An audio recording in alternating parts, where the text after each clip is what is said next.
کیا آپ نے کبھی یہ سوچا ہے کہ اللہ نے فجر کی نماز ٹھیک اسی وقت کیوں رکھی جب ہماری نیند سب سے زیادہ گہری ہوتی ہے؟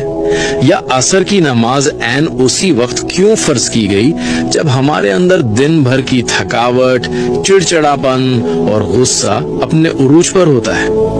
ہم میں سے بہت سے لوگ یہ سمجھتے ہیں کہ یہ صرف ایک عبادت کا طریقہ ہے یا یوں ہی کوئی وقت مقرر کر دیا گیا ہے، لیکن حقیقت میں یہ کوئی اتفاق نہیں ہے۔ اللہ نے 5 وقت کی نمازیں بالکل انہی وقتوں میں فرض کی ہیں جہاں آپ کی روح اور آپ کا دماغ سب سے زیادہ کمزور ہوتے ہیں۔ دن کی شروعات فجر سے ہوتی ہے، دنیا سے ملنے سے پہلے اللہ سے ملاقات۔ صبح کے وقت آپ کے جسم میں ایک خاص ہارمونل بدلاؤ ہوتا ہے جسے medical science cortisol awakening response کہتی ہے۔ یہ وہ وقت ہے جب رزق عطا کیا جا رہا ہوتا ہے اور فرشتے اپنی ڈیوٹی بدل رہے ہوتے ہیں۔ اگر آپ اس وقت سوتے رہ گئے تو آپ نے اپنے پورے دن کی بنیاد ہی کمزور کر دی۔ پھر آتا ہے ظہر کا وقت۔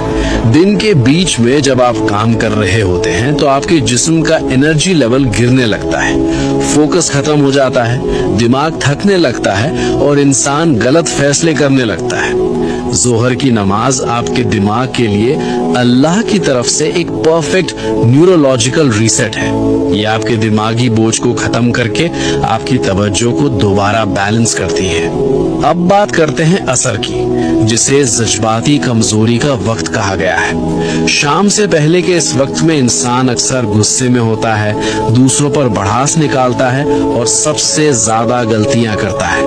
اسی لیے اللہ نے قرآن کی سورہ العصر میں وقت کی قسم کھائی ہے۔ عصر کی نماز ایک حفاظتی رکاوٹ ہے جو آپ کو جذباتی طور پر ٹوٹنے سے بچاتی ہے۔ اس سے پہلے کہ ہم مغرب اور عشاء کے ایک بہت بڑے راز کی طرف بڑھیں، اس ویڈیو کو ابھی اپنے دوستوں اور عزیزوں کے ساتھ شیئر ضرور کریں تاکہ وہ بھی نماز کی اس خوبصورت حقیقت کو سمجھ سکیں۔ مغرب، بدلتے ہوئے لمحوں کا وقت۔ جب سورج غروب ہوتا ہے تو آپ کا دماغ دن کی رفتار سے نکل کر آرام کی طرف جانے لگتا ہے۔ یہ ایک ایسا ٹرانزیشن کا وقت ہے جس کے بارے میں ہمارے پیارے نبی حضرت محمد صلی اللہ علیہ خاص طور پر تنبیہ فرمائی ہے۔ جب رات داخل ہوتی ہے تو غیب کی مخلوق زیادہ ایکٹیو ہو جاتی ہے۔ مغرب صرف ایک نماز نہیں بلکہ اندھیرے کی دہلیز پر ملنے والی ایک مضبوط حفاظت ہے۔ اور آخر میں عشاء، اندر کی دنیا کی حفاظت۔ جب اندھیرا چھا جاتا ہے تو انسان کے اندر اوور تھنکنگ بڑھنے لگتی ہے، دل پر ایک عجیب سا جذباتی بوجھ محسوس ہوتا ہے۔ اسلام میں نیند کو ایک چھوٹی موت کہا گیا ہے جہاں آپ کی روح قبض کی جاتی ہے۔ عشاء کی نماز غیب کی دنیا میں داخل ہونے سے پہلے آپ کی آخری حفاظت ہے۔